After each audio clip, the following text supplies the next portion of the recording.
हाय, मैं हूं अपूर्व शेठ और आज हम बात करेंगे सैमको म्यूचुअल फंड जिसकी स्पॉन्सर सैमको सिक्योरिटीज है, उसका जो नया फंड आ रहा है which is Samco active momentum fund, इसके बारे में। तो सैमको एक्टिव मोमेंटम फंड का एनएफओ खुल रहा है 15 जून को और ये बंद होगा 29 जून तक।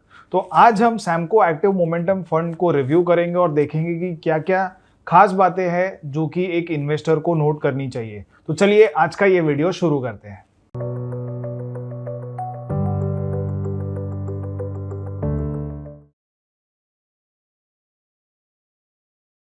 तो सबसे पहले हम समझते हैं कि मोमेंटम एग्जैक्टली होता क्या है। आजकल मोमेंटम की बहुत बातें होती है, लेकिन सही मायने में मोमेंटम क्या होता है? तो सिंपल तरीके से अगर मोमेंटम को समझे तो हम इसे क्रिकेट की एनालॉजी लेके समझ सकते हैं कि क्रिकेट में बहुत बार ये बातें होती है कि ये फलाना फलाना प्लेयर इन फॉर्म है या ये प्लेयर आउट ऑफ फॉर्म है। तो ये फॉर्म इज बेसिकली मोमेंटम, मतलब कि रिसेंट जो हिस्ट्री है उसमें अगर प्लेयर ने अच्छा परफॉर्म किया है तो ये माना जाता है कि आगे आने वाली जो कुछ मैचेस है उसमें भी ये फॉर्म कंटिन्यू रहेगा और ऐसे प्लेयर्स को हमें अपनी टीम में रखना चाहिए। तो this is a simple explanation of momentum. और ये जो मोमेंटम का कंसेप्ट है ये आता है न्यूटन के लॉ ऑफ मोशन में, जहाँ पे ऐसा कहा जाता है कि an object in motion is likely to remain in motion until an external force is applied to it. Stock market की भाषा में अगर इसे कहे तो जो भी स्टॉक्स अगर ऊपर की दिशा में बढ़ रहे हैं, आगे बढ़ रहे हैं, तो ऐसा माना जाता है कि अगले कुछ पीरियड के लिए ये ऊपर बढ़ते रहेंगे, और जो स्टॉक्स नीचे जा रहे हैं वो स्टॉक्स में नीचे का या डाउनवर्ड मोमेंटम कंटिन्यू रहेगा। तो अब मोमेंटम को मेजर कैसे करते हैं? तो मोमेंटम को प्राइमरीली दो तरीके से मेजर कर सकते हैं। एक होता है एब्सोल्यूट मोमेंटम और दूसरा होता है रिलेटिव मोमेंटम। तो एब्सोल्यूट मोमेंटम मतलब क्या कि मान लीजिए कि अगर एक स्टॉक पिछले एक महीने में अगर 50% बढ़ गया है तो ये बहुत ही अच्छी निशानी है कि स्टॉक ने पिछले एक महीने में 50% की रैली दी है। तो this will be a simple example of absolute momentum. अब रिलेटिव मोमेंटम मतलब क्या? रिलेटिव मोमेंटम मतलब ये कि ऐसे स्टॉक्स जो कि पिछले एक महीने में मान लीजिए कि कितने ऊपर गए, तो आप इन सारे स्टॉक्स की रैंकिंग कर लो और जो सबसे ज़्यादा बढ़ा है, तो मान लीजिए अगर कोई एक स्टॉक 100% बढ़ा है तो वो सबसे टॉप पे आएगा। तो ये कहा जाएगा कि जो रिलेटिव बेसिस पे ये स्टॉक में मोमेंटम सबसे ज़्यादा है। तो ये दोनों ही चीज़ें एक सिंपल कंसेप्ट के तौर पे देखी जाती है जब मोमेंटम को मेजर करते हैं। तो अब हम बात करते हैं मोमेंटम एज अ फैक्टर कितना परफॉर्म किया है over longer periods of time. तो MSCI फैक्टर रिसर्च ने एक बहुत ही इंटरेस्टिंग स्टडी की थी जिसमें उन्होंने 215 साल का जो स्टॉक प्राइस और सिक्योरिटीज मार्केट का जो डेटा रहता है उसमें अलग अलग चीज़ों को लेकर के, यानी कि बॉन्ड्स, इक्विटीज, कमोडिटीज, इन सब को लेकर के इन्होंने मोमेंटम एज अ फैक्टर कैसा परफॉर्म करता है ये देखा। तो इस हिस्ट्री में इस जो स्टडी है उसमें इन्होंने पाया कि momentum is one of the best performing factors. और इसमें इन्होंने क्या किया कि मोमेंटम को एक्चुअली ये कितना आउट परफॉर्म करता है नॉर्मल स्ट्रैटेजी से, उसे देखने के लिए एक इंडेक्स बनाया MSCI वर्ल्ड इंडेक्स, जिसमें कि लगभग 1500 स्टॉक्स थे। और इसके बाद इन्हीं 1500 स्टॉक्स में से जो मोमेंटम वाले जो स्टॉक्स हैं, मतलब कि जैसे मैंने अभी अभी बताया कि एक एब्सोल्यूट मोमेंटम होता है और एक रिलेटिव मोमेंटम होता है, तो इसमें दोनों ही पैरामीटर्स में जो अच्छे स्टॉक्स बन के आते हैं, तो ऐसे 350 स्टॉक्स का एक पोर्टफोलियो बनाया। तो इसमें इन्होंने देखा कि जो मोमेंटम वाला जो पोर्टफोलियो है वो बहुत ही ज़्यादा परफॉर्म करता है। तो जैसे कि आप अपने स्क्रीन पे देख सकते हो कि इन दोनों में जो डिफरेंस है परफॉर्मेंस का ये बहुत ही बड़ा है। तो मोमेंटम वाला जो इंडेक्स है इसमें लगभग डबल से ज़्यादा का परफॉर्मेंस, आउट परफॉर्मेंस देखा गया है। सो momentum world wide over 215 years के डेटा पे देखा गया है कि बहुत ही अच्छा रिटर्न्स देता है। अब हम बात करते हैं momentum as a factor in Indian markets. तो इंडियन मार्केट्स में मोमेंटम ने कैसा परफॉर्म किया है, तो शायद बहुत लोगों को ये पता नहीं होगा, लेकिन मोमेंटम को मेजर करने के लिए एक इंडेक्स भी है। इनफैक्ट दो इंडेक्स है। तो आप अपने स्क्रीन पे अभी देख सकते हो कि निफ्टी 200 मोमेंटम 30 इंडेक्स है एक, और दूसरा है मिड कैप 150 मोमेंटम 50 इंडेक्स। तो इन दोनों ही इंडेक्सेस का जो परफॉर्मेंस है ये निफ्टी 50 और निफ्टी 500 की तुलना में बहुत ही अच्छा रहा है। तो लगभग 18% और 21% का परफॉर्मेंस रहा है, CAGR परफॉर्मेंस रहा है फ्रॉम द ईयर 2005, जहाँ से लगभग सारे ही इंडाइसिस का जन्म हुआ था। तो इंडियन मार्केट्स में भी मोमेंटम एज अ फैक्टर बहुत ही अच्छा परफॉर्म करता है, और इनफैक्ट इंडियन मार्केट्स जो बाहर के मार्केट्स हैं उनसे रिलेटिवली नेसेंट है, नए हैं, तो यहाँ पे मोमेंटम और भी ज़्यादा बेटर परफॉर्म करता है।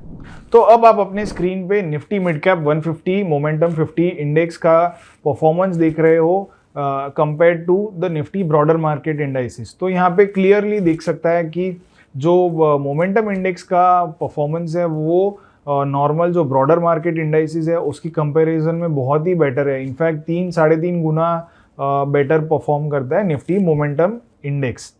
तो अब हम बात करते हैं सैमको एक्टिव मोमेंटम फंड के बारे में। तो अभी अभी हमने देखा कि जो इंडेक्स फंड्स है जो मोमेंटम को ट्रैक करते हैं वो कितना अच्छा परफॉर्म करते हैं। अब बात करते हैं कि जो सैमको लेकर के आ रहा है एक्टिव मोमेंटम फंड, इसकी क्या स्ट्रैटेजीज है और ये कैसा परफॉर्म कर सकता है।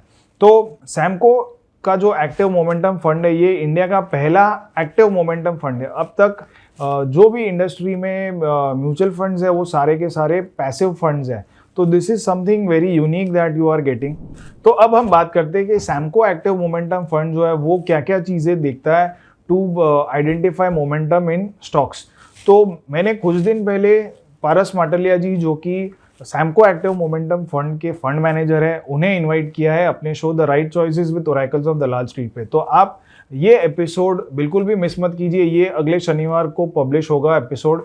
तो इस एपिसोड में हम बहुत ही विस्तार से सारी चीज़ों के बारे में बात करेंगे। तो अब अपने स्क्रीन पे आप देख सकते हो कि क्या क्या जो पॉइंट्स है, जो एस्पेक्ट्स है वो हमने कवर किए। तो price, volume, FNO data, sectoral और ब्रॉडर मार्केट इंडाइसिस कैसे परफॉर्म करते हैं, इनसाइडर ट्रेडिंग डेटा वगैरह वगैरह, बहुत सारी चीज़ें हैं जो कि हमने विस्तार से कवर की है। तो ये एपिसोड आप बिल्कुल भी मिस मत कीजिएगा। तो सैमको का जो एक्टिव मोमेंटम फंड है वो ये सारी चीज़ें देखता है और इसके बेसिस पे ये पूरी इंजन है जो काम करती है। तो सबसे पहली जो इंजन है वो सिग्नल जनरेशन इंजन है। यहाँ पे बाई, सेल और होल्ड की डिसीजंस लिए जाते हैं। इसके बाद पोजीशन साइजिंग और रिस्क मैनेजमेंट इंजन आती है। तो ये जो पोर्टफोलियो बनता है ये पोजीशन साइजिंग, रिस्क मैनेजमेंट, इन दोनों चीज़ों को ध्यान में रख के बनाया जाता है। सो ये बहुत ही इम्पॉर्टेंट डिसीजन होती है। और फाइनली एक पोर्टफोलियो बनाया जाता है जहाँ पे बाई, सेल और स्विच की डिसीजंस ली जाती है। तो there are these 3 engines which are running simultaneously to decide what kind of stocks should be there in the portfolio, कि कौन से स्टॉक्स को होल्ड करना चाहिए और कौन से स्टॉक्स को निकालना चाहिए। तो इन सारी चीज़ों की वजह से सैमको एक्टिव म्यूचुअल फंड के टीम का मानना है कि they can probably perform better than the passive funds. तो अगर पैसिव फंड्स ही इतना अच्छा परफॉर्म कर रहे हैं तो अगर if everything else is in right place तो एक्टिव फंड शायद उनसे भी बेटर परफॉर्म कर सकते हैं। तो इसीलिए इन्वेस्टर्स को ये फंड की खास नोट लेनी चाहिए कि इसे ट्रैक करें। और इसमें जो NFO आ रहा है जो 15 जून से लेकर के 29 जून तक रहेगा ओपन, इसमें ज़रूर निवेश करने की सोच सकते हैं। अब हम कुछ और चीज़ों के बारे में बात करते हैं, जैसे कि इसकी फंड की जो इन्वेस्टेबल यूनिवर्स है वो क्या है। तो that is 750 stocks from large, mid and small cap universe. इसमें रिस्क मैनेजमेंट और जो रेड फ्लैग वाले स्टॉक्स हो गए उसे निकाल दिए जाएंगे। और सैमको के जो प्रोप्राइटरी मोमेंटम सीकिंग एल्गोरिदम्स है इसके बेसिस पे ये जो कौन से स्टॉक्स लेने हैं या निकालने हैं इसकी डिसीजन ली जाएगी। और फाइनली जो पोर्टफोलियो बन के आएगा वो 50 से 70 स्टॉक्स के बीच का पोर्टफोलियो रहेगा जो कि एक्टिवली मैनेज किया जाएगा टू सीक मोमेंटम। और मोमेंटम एज अ फैक्टर हमने देखा ही है कि कितना अच्छा परफॉर्म करता है। तो स्कीम की डिज़ाइन जो है, it is a scheme type is thematic. The benchmark will be the Nifty 500 TRI। Exit load अगर आप 1 साल से पहले पैसे विड्रॉ करते हो तो 2% का रहेगा, और 1 साल और 2 साल के बीच में अगर ये विड्रॉ करते हो तो 1% का रहेगा। और मिनिमम जो इन्वेस्टमेंट अमाउंट है ये 5000 और उसके बाद इन मल्टीपल्स ऑफ 1 रहेगा। अब स्कीम के जो कुछ फीचर्स है खास मैं वो बता दूं, तो जैसे कि मैंने बताया कि फंड मैनेजर पारस माटलिया जी है, he is a chartered accountant bye qualification. ये एक ओपन एंडेड इक्विटी स्कीम है और जो NFO पीरियड है ये 15 जून से लेकर 29 जून तक रहेगा। तो इसमें एक बात इन्वेस्टर्स को जो खास ध्यान में रखनी चाहिए वो ये है कि जो सब्सक्रिप्शंस है वो केवल NFO पीरियड के दौरान ही लिए जाएंगे, तो लमसम हो या फिर SIP हो, जो इस पीरियड में रजिस्टर हुआ होगा वही फंड में लिया जाएगा। अदरवाइज उसके बाद फर्दर नोटिस तक नए फंड्स नहीं लिए जाएंगे।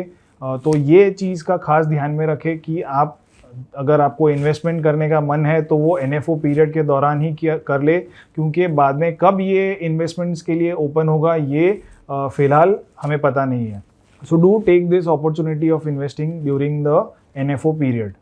तो लास्ट में मैं आपको समराइज़ कर दूँ कि क्यों किसी भी इन्वेस्टर को सैमको एक्टिव मोमेंटम फंड में इन्वेस्ट करना चाहिए। तो ये इंडिया का सबसे पहला और ओनली एक्टिव मोमेंटम फंड है।